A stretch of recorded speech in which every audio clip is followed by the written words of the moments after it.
que saiu a notícia que o Banco do Brasil estava usando Java em larga escala, isso mudou tudo, porque todo mundo que tinha alguma desconfiança com Java deixou de desconfiar. Quem é que não vai acreditar num banco, num grande banco, gasta tanto dinheiro e faz um movimento tão grande, treina 900 pessoas para adotar uma tecnologia, essa tecnologia não tem como ser ruim. E isso mudou muito, acho que a vida de todos nós foi afetada por um projeto que aconteceu tanto tempo atrás. Nessa entrevista o Sérgio estava contando que essa coisa não foi uma coisa feita na loucura, tá certo? Eles fizeram uma análise extensiva e, tá certo? E tentaram várias alternativas e tudo mais e adotaram Java com uma consciência muito grande nesse investimento. E aí em 98, né, só para a gente saber uma ideia do que estava acontecendo, o Google foi fundado, né? Então só para a gente saber como é que as coisas são recentes nessa história toda. Mas também foi fundado o Java Community Process. Foi aí, logo no comecinho da tecnologia Java, que muitas vezes a gente esquece, né, que o Java, já em 95, foi distribuído com código-fonte. Né? Então, e em 98, a Sun começou o Java Community Process, permitindo com que várias empresas, desenvolvedores, etc., pudessem participar da evolução, da definição do que seria a Java nos próximos 20 anos. O que foi super importante, né? Já tinha um comitê de padronização, não era só a Sun que participava, tinha gente de fora participando, e isso não é uma coisa recente, né? É uma coisa que começou praticamente junto com a linguagem, logo ela já se tornou algo comunitário, né? Exatamente. Então assim, e aí em 99, acho que todo mundo vai lembrar aqui porque, né, em 99 foi quando aconteceu aquela grande explosão de Java, né, que a gente dividiu Java em 3 plataformas, Java SE, né, Standard Edition, Java EE, Enterprise Edition, Java ME, a Micro Edition. Uma divisão que começou em 99 e só agora que a gente está começando a fazer um esforço de juntar essas 3 plataformas de novo numa plataforma só, que é um dos trabalhos que a gente vai fazer no Java 9, né? Que é uma coisa interessante, porque o Java, quando nasceu, era para fazer pequenos devices, era controlar a torradeira, a cafeteira e tudo mais. E depois ela se tornou uma grande plataforma de enterprise, né? O Java EE, no final, é talvez uma das partes mais fortes do Java. É mais forte, com certeza, que Java ME. E provavelmente quem usa Java EE aqui?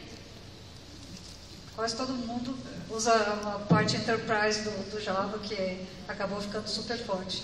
Exatamente. Nessa época a gente tinha várias coisas aqui, tá certo? Como, por exemplo, a Java Station, que era equipamento que só rodavam Java. A gente tinha, né, os projetos Genie para você fazer device. Aqui é um disco da época, né, que era um disco Genie, que você plugava na rede e ele era automaticamente reconhecido. Tá certo? Então, a gente tinha um foco bastante interessante na época de fazer Java rodando devices, né? Olha só, hoje em dia a gente ainda tem dificuldade de pegar uma câmera qualquer e colocar na internet. Isso aqui é uma câmera Genie, que você rodava Java dentro dessa câmera, deve rodar até hoje, né, se eu conseguir achar o carregador dela. Mas, aqui você tem a Genie, Java, a máquina virtual Java rodando aqui dentro, Genie rodando aqui dentro, e aí você plugava esse cara na rede e ele era capaz de ser reconhecido por outros devices. Então a gente já estava fazendo computação distribuída com múltiplos devices naquela época. Muito disso acabou perdendo foco e tudo mais, até porque a gente precisava que os devices melhorassem um pouquinho. Mas hoje em dia a gente vai daqui a pouco falar de internet das coisas aqui e vamos ver como é que esses inícios, né, acabaram explodindo e transformando o mundo hoje. E foi em 99 também que surgiram os 2 maiores grupos de usuários do mundo, que é o DFJUG e o Soljava. Soljava aqui em São Paulo, DFJUG em Brasília. Tem pessoal de Brasília aqui? Aí, galera de Brasília. Essa galera de São Paulo tá aqui, não? Aí, aqui tem que estar, né? Aí. Tá certo? Então, assim, o movimento de grupo de usuários foi super forte no Brasil, e muito por causa do Bruno, que sempre foi um grande incentivador de comunidade.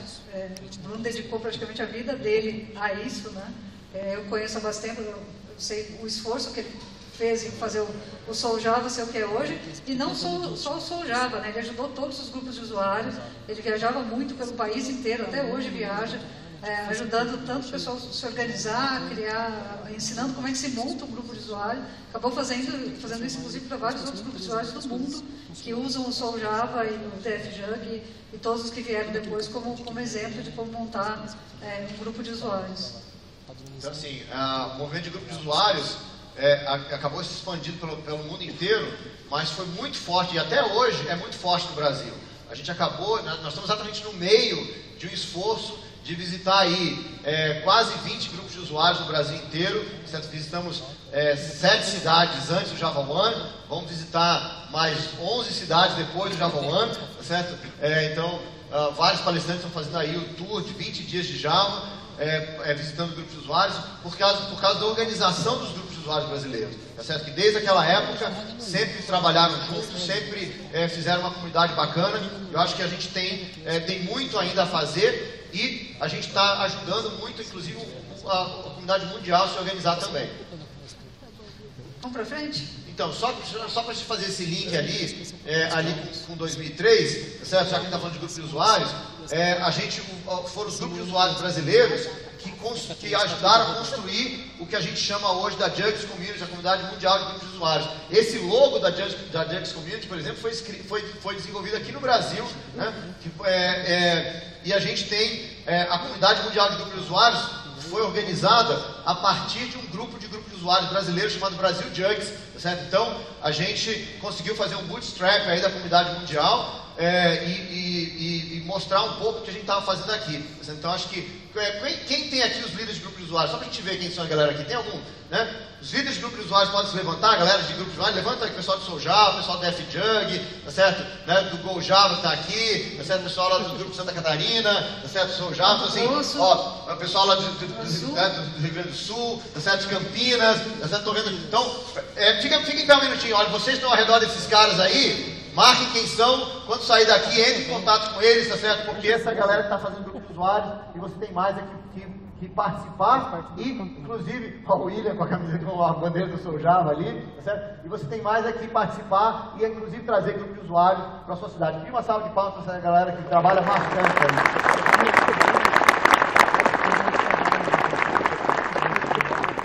Obrigado, pessoal. Valeu. Agora, Bruno, nos anos 2000 teve uma coisa muito importante que a gente começou a fazer no Brasil também. É verdade. Foi o primeiro começar o movimento de transformar Java em open source. Então não era, né? Nessa época, né, Java não era software livre, certo? Java não era open source. E a coisa interessante, porque a definição de open source só surgiu em 2008, né? Desculpa, em 1998. Certo? Java já existia há 3 anos com o código-fonte distribuído. Depois disso que veio a definição do que era open source. E aí, durante alguns anos, eu tinha essa discussão de Java não é open source, porque não tem uma licença open source e tudo mais. E aí, em 2000, aconteceu uma coisa muito interessante. A comunidade Java brasileira se juntou com a comunidade de software livre brasileira para começar um esforço da gente mostrar a importância de que Java era um padrão e que podia sim ser implementado como licença livre. Então, essa iniciativa que começou no ano 2000, né, e depois se fortaleceu aí pós 2004, quando a gente conseguiu juntar aqui no Brasil todos os grandes players ao redor de Java, e a gente conseguiu lançar um projeto depois chamado Projeto Harmony, que acabou incentivando, tá certo, o lançamento, né, de Java como software livre. Então, essa é uma discussão que no mundo inteiro não acontecia, porque no mundo inteiro as duas comunidades não se falavam, porque a galera de software livre não estava interessada em Java, porque Java não era livre, e a galera de Java não estava interessada, porque se ninguém está interessado em Java lá de lá, por que a gente precisa estar interessado no software livre? Tá certo? Então, aqui no Brasil, a gente fez um esforço gigantesco e a gente conseguiu juntar essas duas comunidades, né? Inclusive, depois a gente até escreveu um artigo para um livro aí de open source, porque mostrando como aconteceu isso, porque foi o único lugar do mundo que essas duas comunidades trabalharam juntos, muito antes de Java ser de fato software livre. E esse bonequinho que tem ali no ano 2000 é o Javali, que foi criado muito antes do Java ser open source. Javali é um trocadilho, né, de Java livre, e o Javali foi escolhido como um mascote desse movimento de transformar o Java num projeto open source e Java transformar em Java livre, né? Então a gente tinha um mascote em 2000, muito antes do Java se tornar open source. E aí, assim, nessa época muita coisa aconteceu. Em 2001 saiu o EJB 2.0, né, que trouxe uma nova forma de desenvolver aplicações, toda a parte de suporte web services. Em 2004, né, saiu aí o Java 5, né, certo? Que era o Tiger, né? Foi uma versão bastante interessante aí. Em 2004 também foi quando a gente fez esse evento Café Brasil, tá certo? E começamos com muita força a discussão de Java Software Livre. E aquele bonequinho ali com capacete no meio representa a comunidade Java Tools, uma das comunidades mais importantes do Java.net, que tem o maior número de projetos, né? Que é uma comunidade que reúne desenvolvedores do mundo inteiro fazendo ferramentas software livre com Java. E felizmente a gente tem aqui nesse palco, tá certo, a líder que começou esse movimento Java Tools. É verdade, em 2004 existia essa comunidade Java.net que estava meio dormente, não estava fazendo quase nada, e me convidaram, por influência do Bruno, obviamente, que é sempre quem me coloca nessas coisas, para liderar a comunidade de Java Tools, que era uma comunidade de Java.net, uma comunidade internacional, não era uma comunidade brasileira. E a gente chegou a ter 800 projetos que nasceram dentro dessa comunidade, inclusive projetos que hoje são famosos, como o Hudson, que depois virou Jenkins, foi um projeto que nasceu dentro dessa comunidade, que era, durante o tempo, foi coordenado por brasileiros, depois acabou, dois colegas, um da Alemanha e um da Espanha, que ajudavam a coordenar a comunidade, mas ela chegou a ser a maior comunidade do Java.net, que para a gente foi super importante também. Foi muito interessante porque a Java Tools e a Jenkins Community eram duas comunidades das mais ativas dentro do Java.net, foram comunidades que ganharam prêmios, né? E eram as comunidades que na época eram lideradas por pessoas de fora da SAM, certo? Porque eram só as duas únicas comunidades que eram tocadas por gente da comunidade. Ou seja, nós aqui no Brasil, certo? A gente estava se metendo em tudo que é lugar que a gente conseguia para influenciar a criação da comunidade Java mundial. Exatamente. Vamos para frente? Vamos lá. E aí, avançando um pouquinho... 2005. 2005 foi um ano super importante, né? Foi. A gente tem um vídeo de 2005? Vamos ver o que tocaram em 2005. A gente colocou uma música brasileira aqui. Tem que ser, né? Porque, afinal de contas, 2005 foi o ano que a gente fez coisa pra caramba no Brasil, né? E a gente começou a sair do Brasil e começou a mostrar o que a gente fazia no Brasil para mostrar para o mundo. Vamos mostrar aqui, ó.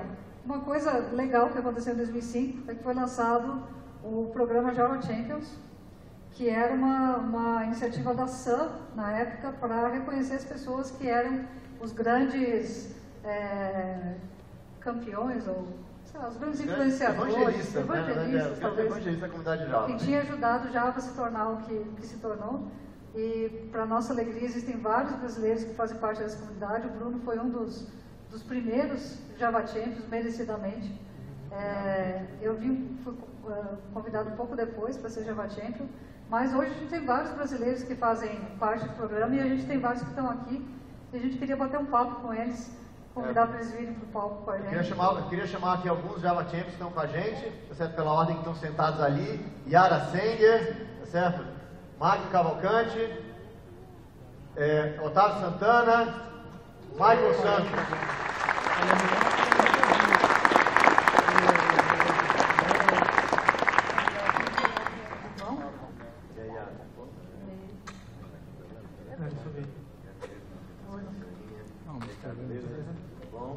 Beleza, como é que estão? Esses aqui são alguns dos campeões de Java mundiais, tá certo? Reconhecidos, né, pelo trabalho que tem feito aí de evangelizar, de melhorar, de avançar na tecnologia Java, tá certo? A gente chamou eles aqui no palco, não é uma coisa fácil não, né? É para responder pergunta, né? Óbvio, né? Fabi, eu fiquei sabendo que você pensou em 3 perguntas bem difíceis para eles aqui. Eu pensei em 3 perguntas bem fáceis. Bem fáceis? Porque a gente faz pergunta fácil. Então vamos lá. Vamos lá. Primeira pergunta, a gente está falando de passado, presente e futuro. Primeira pergunta que eu queria fazer para vocês, não precisa todo mundo responder todas, né? Mas quem quiser responder, por que vocês acham que o Java se tornou o que é hoje? Bom, na verdade, eu acredito que uma das coisas que fez o Java chegar até hoje é o ecossistema. E o ecossistema da comunidade Java ele é baseado em oportunidade.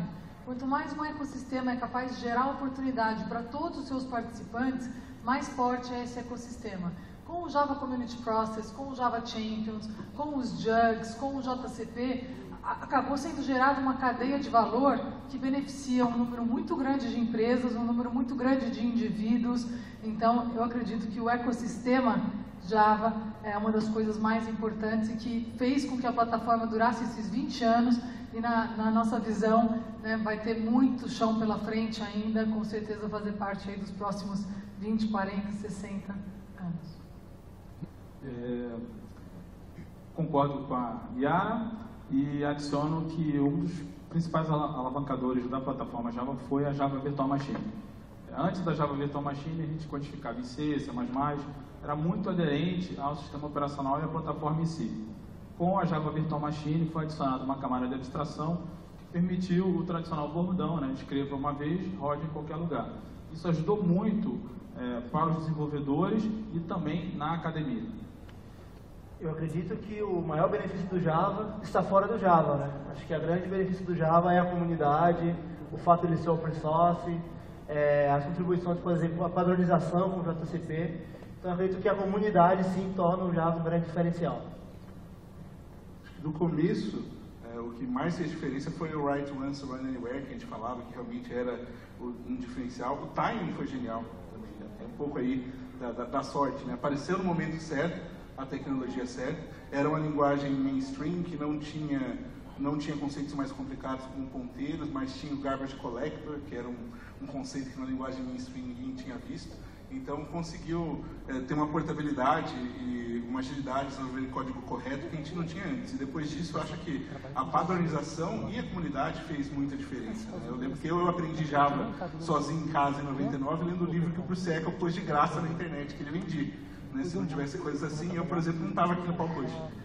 É verdade, isso mesmo. Eu acho que Java tem essa grande questão bacana de que, por causa da internet, permitiu que eles tivessem acesso a tudo isso, né? Essa pergunta eu acho que foi muito fácil para eles. Vou fazer uma pergunta um pouco mais difícil. Mais complicado, vamos lá. Mas eu quero que vocês respondam bem rápido, para a gente não estourar o tempo. A pergunta é: o que é que os desenvolvedores de Java devem aprender hoje? O que é a tecnologia que está bombando agora, que todo desenvolvedor de Java deveria aprender? Ou que vai bombar logo, logo, né? Java Embedded, internet das coisas. Muito bom. Muito bom. Eu vou pedir uma licença e lembrar, né, que um desenvolvedor é contratado pela quantidade de frameworks que ele conhece e demitido pela qualidade do código-fonte dele e pelo relacionamento dele com a equipe. Então, além de conhecer os frameworks, o desenvolvedor tem que lembrar que ele tem que ter um código de qualidade, tem que ter um bom relacionamento com a equipe, que é isso que vai manter ele no emprego, principalmente no momento de crise, tanto no Brasil quanto no exterior que a gente está vivendo. Java White. Muito bom. Eu acho que emergente internet das coisas, acho que para o uso do dia a dia Java 8, tem tecnologias que são pouco dominadas ainda no nosso mercado, como o CDI, Annotation Processors são muito legais, todo mundo já devia conhecer, mas eu concordo muito aí com o Magno. Eu acho que é importante sermos pessoas legais e lembrar que trabalhamos com pessoas, mais do que com tecnologia. Muito bom. E agora a última pergunta, que é a mais fácil de todas, bem rápido. O que vai ser a tecnologia mais discutida no Java 2035? Bom, é difícil a gente pensar no futuro sem pensar no presente. Eu acho que o que a gente está vivendo hoje de internet das coisas, computação vestível, vai acontecer e cada vez mais a gente vai ter o software e o hardware como uma extensão do nosso próprio corpo, uma forma de expandir a nossa própria memória, expandir a nossa própria visão. Então, eu acho que o próximo passo dos wearables é o embedded dentro do nosso próprio corpo, nanotecnologia e essa extensão. Então a gente, em vez de tomar Java, a gente vai codificar Java no cérebro, é isso? Já pensou da null pointer exception? Vamos ter input, output, tudo mais. Eu acho que a gente vai começar a trabalhar na vida comum com robôs. Só que os robôs eles não vão estar aqui, eles vão estar no planeta em Marte. Então uma pessoa daqui vai acordar de manhã, vai verificar a sua missão, vai fazer um deploy da sua missão daqui para os seus robôs que estão em Marte. Eles vão começar a trabalhar e você segue seu dia normal de trabalho. Quando você volta para casa, você recebe o feedback do que aconteceu e replaneja a sua missão. Isso provavelmente vai começar a ser cada vez mais comum, ou seja, você fazer o deploy em um grupo de robôs que vão estar operando em outro planeta. Você sabe que na época dos cartões perfurados era assim, né? Você colocava o programa para rodar de manhã, aí esperava o dia inteiro, no final você vê o resultado. O futuro vai ser brilhante, pessoal. Vai ser Então, eu acredito no inteligência artificial, é a primeira especificação para automatização de nave espacial e também o sabre de luz, né? Acho que é muito importante ter um sabre de luz em 2016. Java. Eu acho que, supondo que a sociedade exista como conhecemos ainda, eu acho que alguma coisa como... alguma coisa... Pode ser para melhor. Alguma coisa como a internet das coisas mesmo, acho que vai estar muito forte e que a gente vai poder agora dizer que runs anywhere porque vai estar no corpo mesmo, alguma coisa como a Yara falou. É bem por aí. Muito legal. Agora eu vou falar uma coisa seguinte. A Fabi, eu pedi para a Fabi, olha, a gente vai trazer aqui 4 pessoas absolutamente fantásticas de Java. Você pensa em perguntas bem difíceis. Tá certo? E ela vem com essas 3 perguntas fáceis. Então, Fabi, você me dá licença aqui. Steve, could you join us on stage for a minute? You know, Fabiani did not ask easy, she only asked easy questions. Can you make like a really hard question for those guys? So you're just going easy on these guys because you're friends, right? Of course. Yeah, I don't feel any sympathy. You don't have the same problem. So, you know, one of the things we try to do in the Java group is we give a lot of attention to compatibility, right? And it's good, because every future Java release you can upgrade, it's easy to migrate to, you can rely on the same features. But, let's say you guys had a time machine, and you could go back and pick any feature or anything in the Java libraries or APIs, and you could change it. What would the one thing you would use your time machine to go back and change? Ok, eu vou dar uma chance para vocês. O Steve não precisa ouvir a resposta, pode responder em português, tá certo? O cérebro não tem que pensar em 2 coisas ao mesmo tempo. Was that tough enough? I think it was good. Yeah, okay. Thank you. Thanks very much. You wait. see, Fabiani, that's how you do it. Yeah. So there's one other problem, Bruno. Uh-huh. So the 20th anniversary bus, where we're going to go tour around, it's leaving soon. Yes, it is. Yeah, so you got to speed things up. Yes, okay, good. Yes. Bom, eu vou responder com uma outra pergunta. Cadê aquelas 4 pessoas fantásticas que vocês falaram?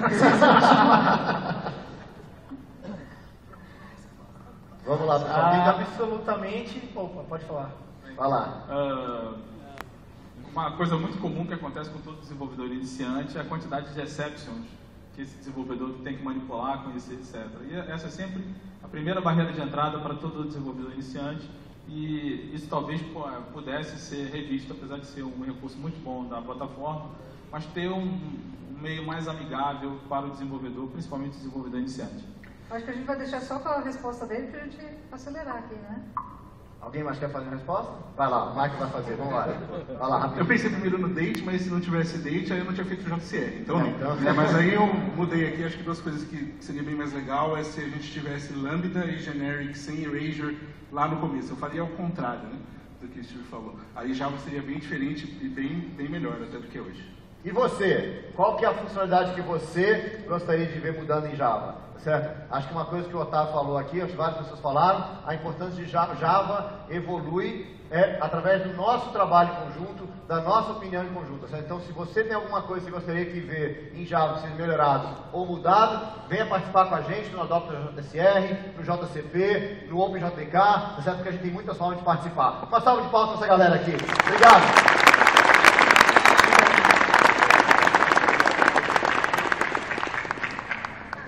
Obrigado, Yara. Valeu. Bom, Bruno, continuando em 2005, o que mais aconteceu em 2005? Então olha só, em 2005, Fabi, a Fabi subiu no palco no Keynote do Java One. Essa é a primeira brasileira a subir no Keynote do Java One. Aliás, eu trouxe aqui, ó, esse foi o Duke's Choice Award, que a gente ganhou em 2005, a nossa equipe para um sistema de saúde, foi feito aqui para o município de São Paulo, que foi bem legal, porque a gente interligou 800 unidades básicas de saúde usando o sistema em Java, que ainda está rodando aqui em São Paulo, né? São Paulo, Campinas e outros lugares aí. Bem legal. E uma coisa muito mais desse projeto é que alguns anos depois o James Gosling deu uma entrevista, tá certo? E ele disse o seguinte: qual a aplicação Java mais fascinante que você já viu? E ele citou ali, tá certo? Né, que o projeto do Cartão Nacional de Saúde, tá certo? É o padrão dele para o Holy Crap, tá certo? para o sistema fenomenal. Então, né, parabéns aí para a Fabi, para a galera, de novo, a comunidade Java brasileira, né, fazendo a história, certo? E mostrando para o mundo como é que a gente faz aplicações Java de forma bacana.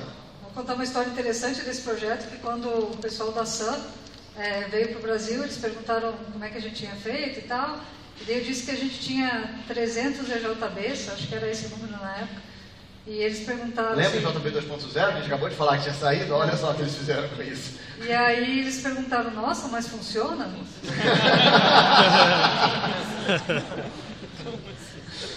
Vamos lá. Mas você sabe que depois que a Fabi saiu do Keynote, olha os brasileiros tudo querendo tirar foto com ela, tá certo? Todo mundo ali. Né? Esse aí no Java One, tá certo? Logo depois que a Fabi ganhou o prêmio.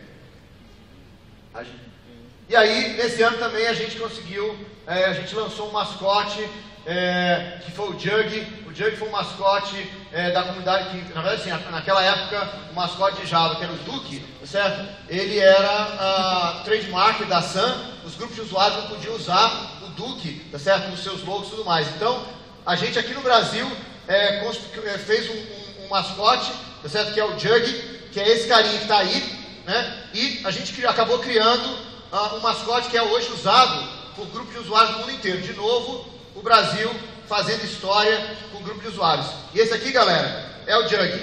E aí, galerinha, beleza? Sou eu aqui, ó. Eu nasci para fazer a comunidade Java mais bacana. É isso aí, Jug. Valeu. É interessante que o Jug foi o primeiro mascote open source. Então, vários grupos de usuários do mundo inteiro começaram a fazer os seus mascotes usando o Jug, e depois o Duque virou open source também, mas o Jug veio open source primeiro. Eu nasci nele, entendeu? Mas eu sou muito amigo do Jug, do Duque, quer dizer. É isso aí. E aí a gente fala de open source, né? A gente começou aquele trabalho em 2000, e aí em 2006 a Sun finalmente lançou a máquina virtual Java sob licença livre, a licença GPL, né? E olha só que interessante, na hora que a Sun lançou, a Dr. Dobbs, tá certo? Fez uma entrevista com o Jonathan Schwartz, tá certo? E o Jonathan Schwartz disse o seguinte, que a razão pela qual a Sun liberou a máquina virtual Java como software livre foi por causa do Brasil. Tá certo? Então eu queria pedir para vocês todos uma salva de palmas para vocês.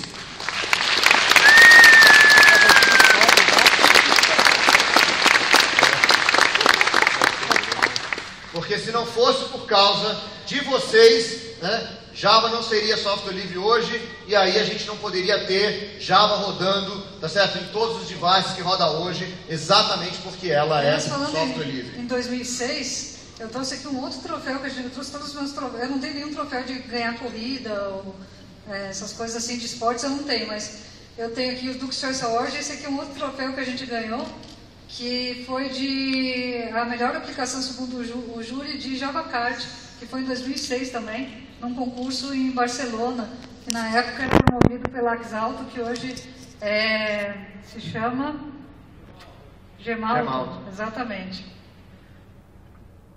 Isso aí é o Brasil fazendo história em vários lugares, certo? Exatamente. Em 2007, o lançamento do JavaFX, né, e a gente voltou a ter essa coisa bacana de Java. Essa Java começou com pequenas animações no browser web, com o JavaFX a gente passou a dar um salto aí de você desenvolver aplicações de desktop, visualmente super bacana, certo? Então é uma tecnologia que ainda está bastante interessante hoje em dia, mas ela surgiu em 2007. Agora, melhor do que o JavaFX, na minha opinião pessoal, é que também em 2007, né, olha só, a gente tinha o nosso amigo Duque, tá certo? E por causa da influência do Jug, em 2007 a Sun fez o que com o Duque?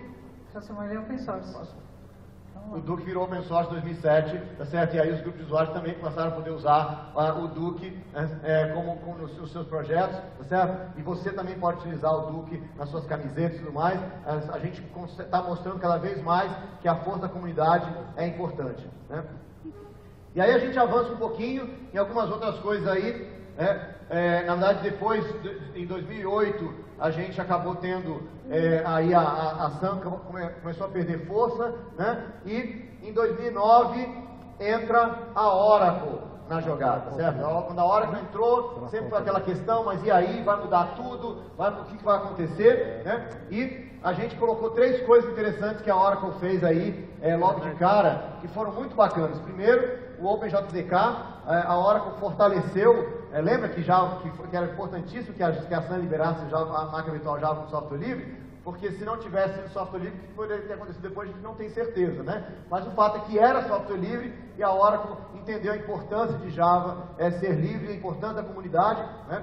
E aí a Oracle fez um esforço gigantesco, trouxe absolutamente todo mundo para participar do OpenJDK. Inclusive, não tem todos os logos ali, mas empresas aí como IBM, Twitter, inclusive a Microsoft, a Apple, né, passou a participar desse projeto, e aí isso trouxe uma força muito grande para o OpenJDK, para a máquina virtual Java Livre, e fez com que a comunidade Java ficasse ainda muito mais forte. Não só isso, vários grupos de usuários participaram também, né?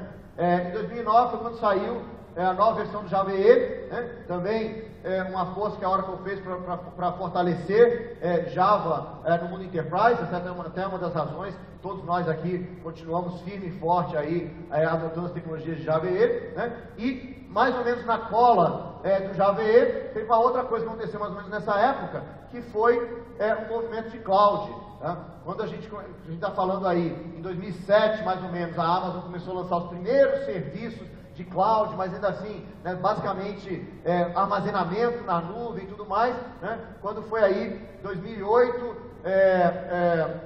a gente começou a falar um pouco mais de cloud do ponto de vista de Java, né? E aí, basicamente, em 2008, 2009, é que o desenvolvedor Java teve o primeiro acesso aos ambientes de cloud de verdade, certo? Então, para a gente falar um pouquinho de cloud, a gente vai trazer aqui um cara que vem trabalhando, estudando com cloud desde essa época, para a gente ver como é que vai ser o futuro de cloud e Java. Queria chamar ao palco Edson Yanaga.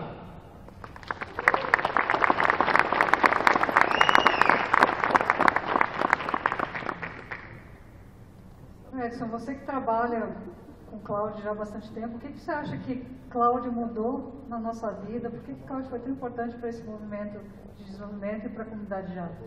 Perfeito, eu acredito que cloud computing foi um marco para todos nós desenvolvedores. Nós aprendemos que pela primeira vez computação poderia ser um serviço ao invés de um produto. Sendo um serviço, nós aprendemos também que com cloud computing nós poderíamos pagar somente por aquilo que nós usávamos. Se nós podemos pagar somente por aquilo que nós usamos, nós aprendemos que nós podemos começar pequeno e à medida que os nossos usuários, nosso volume de clientes começar a crescer, nós poderíamos também começar aí sim a pagar mais. Nós aprendemos também que para provisionar um ambiente, recursos, servidores, rede, armazenamento, nós não precisávamos mais esperar semanas ou meses e que a distância de apenas alguns cliques, ou principalmente de alguns scripts, nós podíamos esperar alguns minutos e ter todos esses ambientes provisionados. Mas, acima de tudo, eu acredito que o que fez toda a diferença para nós, desenvolvedores, com computação em nuvem, foi que o poder de inovação saiu daquelas pessoas que tinham dinheiro e determinavam como que as coisas deveriam ser feitas e passou para a mão de quem faz. Porque hoje em dia, todos nós, desenvolvedores, somos capazes de, com o ambiente de computação em nuvem, fazer alguma coisa possível com pouco dinheiro e em pouco tempo. E o que é bacana de Java é que hoje nós temos inúmeros provedores de computação em nuvem. Todos eles rodam sabores diferentes de plataformas, todos eles rodam sabores diferentes de ambiente de execução. Mas Java continua rodando em todos os lugares e é claro que Java continua rodando em todas essas nuvens. Ou seja, o desenvolvedor Java hoje consegue trabalhar em qualquer ambiente de nuvem. Em todos os lugares. Agora, uma coisa interessante, Edson, é que a gente estava até falando, quando a gente estava falando um pouco da história de Java, que Java mudou nos últimos 20 anos da computação e tudo mais. Java foi a primeira grande tecnologia que trouxe a virtualização para o nosso dia a dia, né? Através da máquina virtual. Você acha que isso impactou o mundo de cloud, que é baseado na virtualização também? Com certeza, né? A gente pega ali, acho que Cloud Computing é uma evolução de virtualização, a gente pegou e colocou um monte de automatização, hardware como commodity, e disponibilizou para uma grande quantidade de pessoas. Então, com isso você tem redução de custo, essas pessoas podem aproveitar todo esse conhecimento e nós passamos a ter a disponibilidade como desenvolvedores de não ter um único servidor para colocar o nosso software em produção. Nós passamos a ter o direito de rapidamente poder ter ambiente de desenvolvimento, ambiente de homologação, ambiente de QA, que pudessem ser rapidamente construídos e rapidamente destruídos. Tudo isso acabou resultando naquilo que hoje nós gostamos de falar tanto de DevOps. Se não tivesse Cloud Computing no passado, DevOps teria sido um movimento muito mais difícil hoje em dia. Muito bem. Bom, É isso aí, Edson. Muito obrigado. Muito obrigada. Valeu.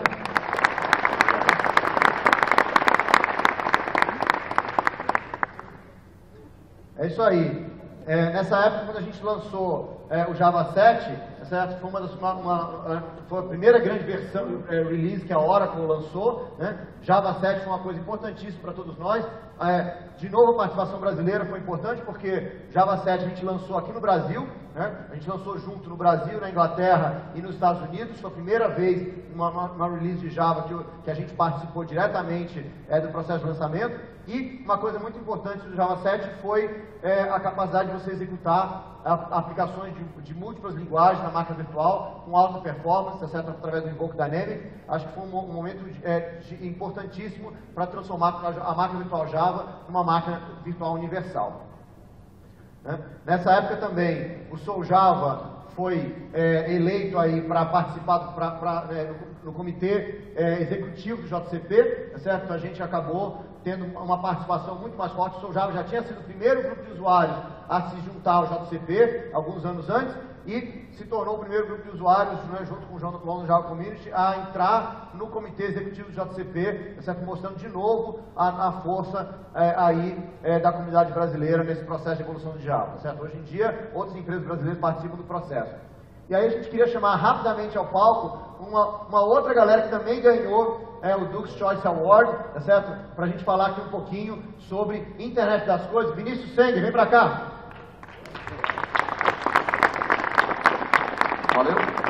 Tudo bom, Vinícius? Tudo bem? Vinícius, a gente começou a falar aqui de Java em pequenos devices e tudo mais. Java começou nesse mercado fazendo tudo isso e parece que está dando um ciclo completo agora, né? Porque agora a gente está com tudo de novo, com muita força, exatamente na parte de pequenos devices, é isso? É isso aí. O Java foi meio libertado dos telefones, né? E agora a gente tem a plataforma Java ME praticamente voltada só para coisa embedded mesmo. Então toda aquela força que foi investida naquela época na parte dos features phones, hoje a gente tem todas essas APIs super estáveis, super bem testadas, porque afinal de contas milhares e milhões de telefones ao redor do mundo acabaram homologando essa plataforma para o que veio aí, que é a internet das coisas.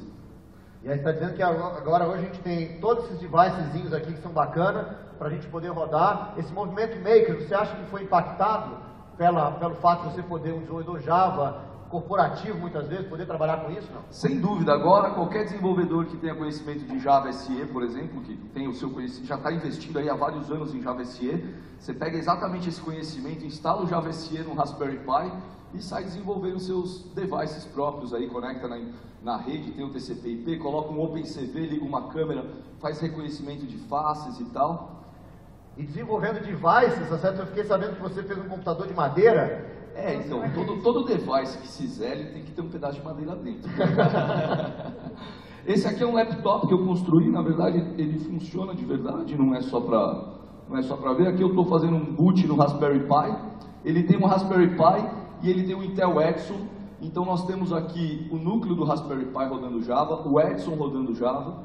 O Edson tem 2 cores de 500 MHz, Wi-Fi, Bluetooth Low Energy. Essa é uma tela de iPad. Thanks, Steve, for the screen. Eu ganhei do Steve, ele me deu de presente. Eu falei que eu ia fazer alguma coisa boa com essa tela, construir esse laptop. E ele tem várias coisas que a indústria consegue fazer para vocês. A tela, a indústria faz. O Wi-Fi, a indústria faz. Mas tem coisas que a indústria não faz para você. O meu laptop tem um acendedor de cigarros, mesmo eu não sendo fumante. E funciona o acendedor de cigarros. Ou seja, eu coloquei esse cara aqui. Primeiro que eu comprei, ele veio com acendedor, eu só queria o soquete. Aí ele veio, eu falei, é uma peça tão rara hoje em dia, os carros já não vêm mais com ele, né? Aí eu mantive, para mostrar a peculiaridade e o nível de customização. Fala sério, se o cara é fumante, faz sentido, né? Faz sentido, né? Então aqui eu uso ele para carregar celular e tal, mas enfim, a gente está numa geração agora de desenvolvimento, onde você pode construir o seu próprio laptop. E eu esperei, acho que 15 anos para que isso fosse possível. E esse laptop tem funcionado nas demonstrações do Java Hub como um gateway de IoT. Eu conectei aqui Arduino, conectei várias coisas ZigBee, Bluetooth, e com gestos nas câmeras do Intel RealSense, a gente consegue controlar esses caras passando por esse gateway aqui. Então quem quiser depois do Keynote aqui, passar lá no Java Hub e assistir as últimas demonstrações, estão todos convidados. Muito bem, valeu, obrigado. Valeu, obrigado. Bem, o Java voltou ao Brasil, tá certo? Mas a gente tem mais coisa para mostrar aqui, antes que a gente estoure o tempo, a gente seja chutado fora daqui. Né? Vamos lá. Em 2012, um projeto muito importante, ganhou o Duke Choice Award, que é um projeto do Hadoop, tá certo? Falando de Big Data. Big Data é uma coisa super importante hoje em dia e está ao alcance do desenvolvedor Java. Então, para falar de Big Data, eu quero chamar um amigo nosso aqui, tá certo? Que é especialista em Big Data, tem uma empresa dessa área, Fernando Papadopoulos. Então, o Fernando trabalha comigo numa empresa de Big Data e a gente resolveu fazer uma pesquisa para descobrir qual é o perfil do desenvolvedor Java brasileiro. Eu queria agradecer a você que clicou no link que a gente mandou esses dias, que nos ajudou a montar esse perfil. Agora, Fernando, a gente tem na tela aí, um monte de pessoal, todo mundo usa o Windows, Android, tá certo? Quase ninguém usa Linux. O que é isso aí, meu? Bom, esse é o perfil do brasileiro. Do brasileiro navega na internet. Uhum. Mas, graças ao pessoal que clicou no nosso link e fez nossa pesquisa, mesmo achando que não tinha nenhum formulário, o que a gente fez, a gente capturou anonimamente o que vocês fizeram na internet durante esses últimos dias. E a gente descobriu algumas coisas. Eu queria citar tecnologias, a gente usou Hadoop, usou Machine Learning, inteligência artificial, e fez um processamento aí. O Fernando ficou algumas horas ontem fazendo todas as consultas possíveis para a gente tirar todas as estatísticas e chegar nesses números. Então vamos ver agora os números, então, qual que é a diferença do desenvolvedor Java. Vamos voltar aqui peraí, volta. Tem que estar na tela. Pode passar para a tela aqui, não?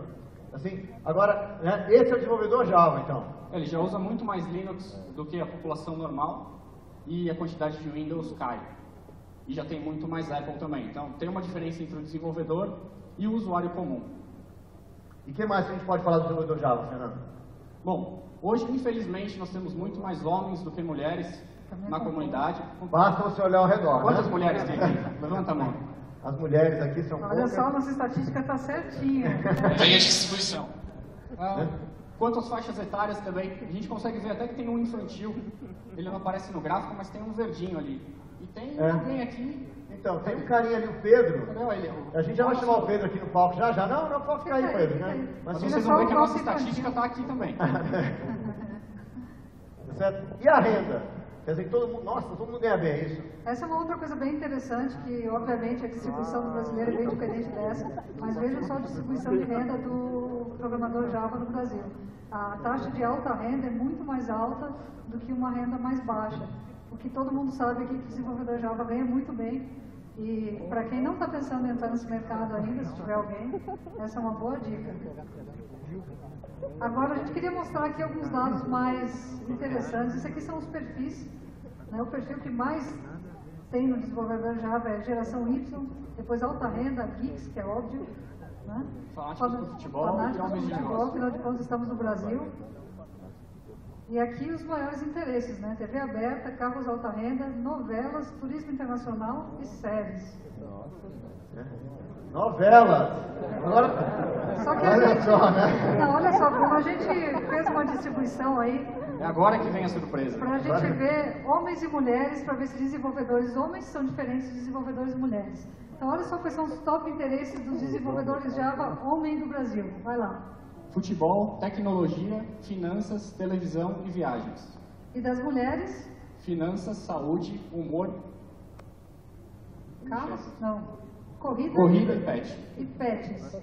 Agora vamos ver os microinteresses de homens e mulheres. Quais são os microinteresses de homens, desenvolvedores de Java brasileiros? TV aberta, carros de alta renda, novelas, turismo internacional e séries de TV. Tudo noveleiro, meu! Noveleiro. O cara fica dizendo que não assiste. Não, eu não. Aí, ó, mulheres, TV aberta, TV por assinatura, beleza, principalmente cabelos e maquiagem. Mulher não gosta de novela, quem gosta de novela são os homens. É isso aí. Fernando, muitíssimo obrigado pela sua participação. Obrigado. Agora me diz uma coisa, esse negócio aí, a gente consegue, você está usando Big Data para poder descobrir essa informação toda, é isso? Sim, hoje são processados 1,5 bilhão de registros por dia para chegar em coisas parecidas com isso. Muito bem. É isso aí, galera. Obrigado. Olha, Fernando. Ok, nós já estamos super atrasados aqui.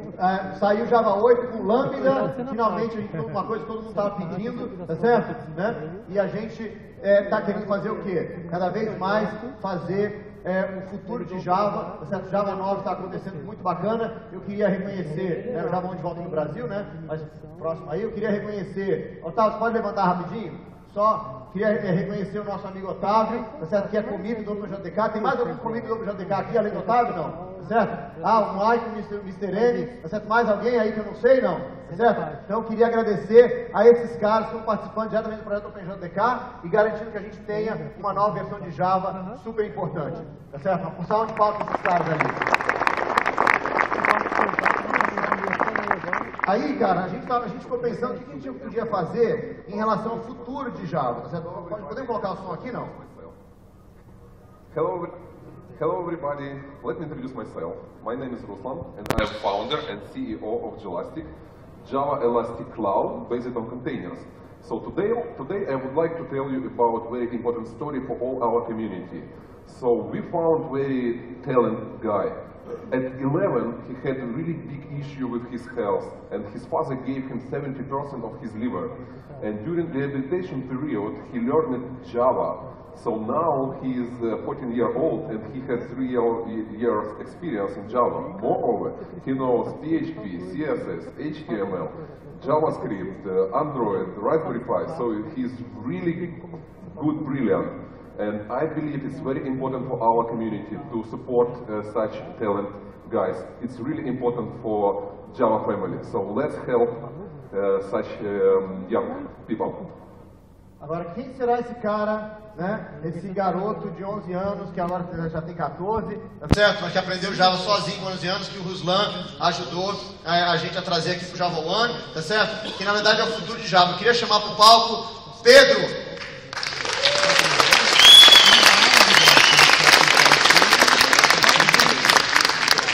Pedro Carijo assim, a gente está querendo ver não só os últimos 20 anos de Java, mas os próximos 20 anos de Java, não é isso, Pedro? Quando o Java começou, você não era nem nascido ainda. Pois é. Certo? Agora me diz uma coisa, Pedro, o Ruslan acabou de falar pra gente aqui no vídeo de que você aprendeu Java com 11 anos, porque você teve umas dificuldades assim. O que foi que aconteceu? Como é que você aprendeu Java? Então, antes de eu aprender Java, eu tinha uma doença rara no fígado, chamada colangite esclerosante primária. Aí, como eu não podia fazer nada, assim, correr, jogar bola, eu sempre gostei de mexer com o computador. Aí chegou uma hora na minha doença que eu tinha que fazer um transplante. Não tinha tratamento, só transplante. Aí nessa recuperação do transplante, eu fiquei no computador e comecei a pesquisar como fazer jogos, porque eu gostava muito de jogar e queria aprender como fazer esses jogos que eu gostava tanto de jogar.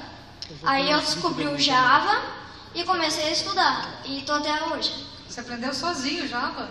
Aprendi com apostilas na internet. Um amigo do meu pai me deu alguns exercícios para fazer de lógica de programação no início, mas o resto foi sozinho. E qual foi a primeira aplicação que você fez? A primeira que eu fiz foi para a confecção da minha mãe. Então ela costurava em casa, aí ela anotava tudo no caderno para ver o total final no final do mês.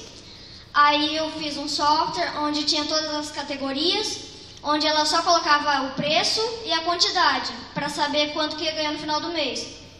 Nossa, complexo. E a segunda, o que você fez? O segundo foi pro Lava Jato do meu pai, que aí cuidava Lava Jato do seu pai? É, entrada e saída de carro, aí cadastrar os clientes e etc. Ou seja, você aprendeu já porque estava jogando joguinho, você queria fazer joguinho, as primeiras coisas que você fez são aplicações de negócio, é isso, de business. A primeira coisa que eu fiz foi software, porque eu vi que o Java dava para fazer muito mais coisa do que games. Muito legal. Nossa, muito bom. E Pedro, me diz uma coisa, você também teve uma história que você começou a aprender e tudo mais, e você mora ali na região de Campinas, e você foi fazer um curso na Unicamp, é isso? Eu consegui ganhar a oportunidade de aluno ouvinte na Unicamp de Limeira. Eu fiz um curso de Java por 6 meses. Mas me diz uma coisa, você fez o curso de Java básico? Foi o Java 3. Java 3, certo? A gente batalha na universidade para entrar no primeiro nível, né? O cara já pulou pro nível 3 direto. E aí, como é que foi nesse curso? Você se deu bem, não? A galera já de cara já começou a fazer projeto com você? Como é que foi essa história? Então, no início o professor já avisou. Ele falou, as pessoas não vão querer muito ficar perto de você, fazer os projetos junto, porque você é novo, ninguém vai ter confiança e etc. Aí foi bem isso quando eu cheguei. Assim, eu cheguei, todo mundo ficou assustado, conversava, perguntava o que eu estava fazendo lá. Aí... Você se perdeu da sua mãe, né? Aí eu falava que eu estava programando Java também, contava toda a história do transplante e etc. Aí o professor, na terceira aula, ele já deu um projeto para fazer em Java. Aí quando ele falou, pessoal, pode começar a fazer, na hora que eu olhei pro lado, eu até assustei, todo mundo sumiu. Todo mundo foi pra lá e afastou. Aí... Os caras se juntaram nos seus próprios grupos e deixaram você sozinho, é isso? É. Ô galera, tá certo? Não é a comunidade Java, é uma comunidade acolhedora, a gente tem mais é que ajudar o que a pessoa está querendo começar, não? Aí então, depois de uns 20 minutos que eu tava lá no projeto, um grupo gritou, eu acabei, acabamos, quer dizer. Aí eu falei, ô louco, eu não tô nem na metade ainda. Aí eu fiquei assustado, fiquei a madrugada inteira, depois que eu cheguei em casa, fazendo o projeto. Ó, já aprendeu a ser desenvolvedor, né? Já foi pra casa. É isso aí mesmo, continua nessa linha aí. Aí na outra aula eu levei o projeto pronto, e ele chegou pra mim e falou, ô louco Pedro, você já acabou o projeto? A gente nem começou. Aí eu falei, mas o que você falou que tinha acabado ontem? Ele falou, não, era outro projeto. Ou seja, Pedro, e aí o que você pretende fazer agora nos próximos 20 anos de Java? Você vai fazer que nem o Otávio ali, que vai codificar o OpenJDK e melhorar a tecnologia Java, é isso não? Eu procuro evoluir bastante no Java e usar todas as ferramentas que eles propôs para a pessoa usar.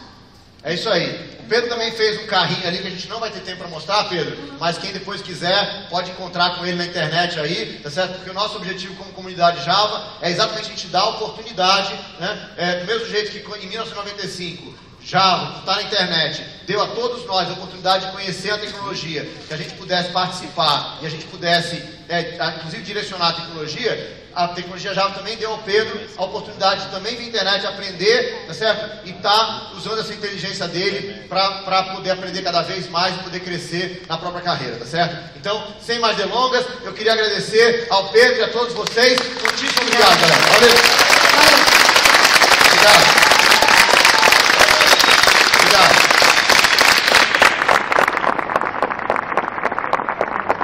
Obrigado. Valeu, galera.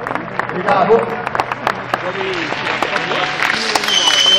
tava pensando em uma hora.